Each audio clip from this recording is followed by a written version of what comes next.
Qumshti i bajameve është bërë shumë popullor edhe për një arsye të mirë. Është një pije e bërë nga bajamet dhe shumë njerëz e preferojnë atë si një alternativë ndaj qumshtit të rregullt, veçanërisht ata që janë intolerantë ndaj laktozës ose thjesht që duan të shmangin produktet shtazore.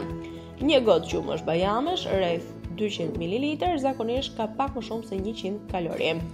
Çfarë duhet të kërkoni kur e blini? Shikoni etiketën dhe shikoni se sa bajame përban pija, sa më shumë bajame të ketë, aq më ushqyese është dhe shumë e qartë për këtë. Ajo ndihmon zemrën dhe kockat, sepse i shton vitaminën D dhe është shumë e rëndësishme në përthithjen e kalciumit. Qumshti i bajameve në vetvete ka gjithashtu sasi të mira kalciumi dhe magnesi. Shërben kundër plakjes sepse përmban vitaminën E që vjen nga bajamet, që vepron si një antioksidant. Qumshti i bajameve nuk është thjesht një mod, por një zgjidhje serioze dhe e shëndetshme, veçanërisht nëse dëshironi diçka të lehtë, ushqyese dhe miqësore me trupin tuaj.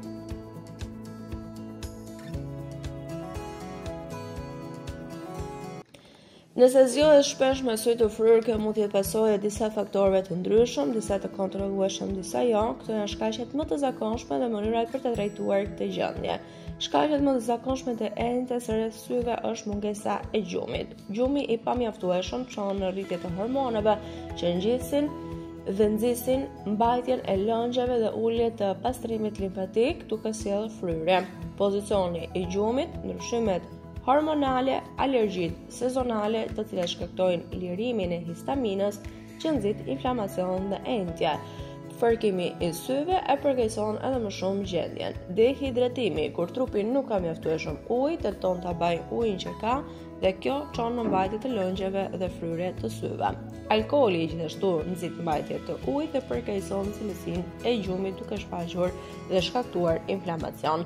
Sasia e lartë e kripës dehidraton trupin dhe shtyn të bajë ujë. Të qarët, lotët që nuk rrjedhin jashtë, thithen nga enjtjet rreth syve duke sjellë enjtje të tyre.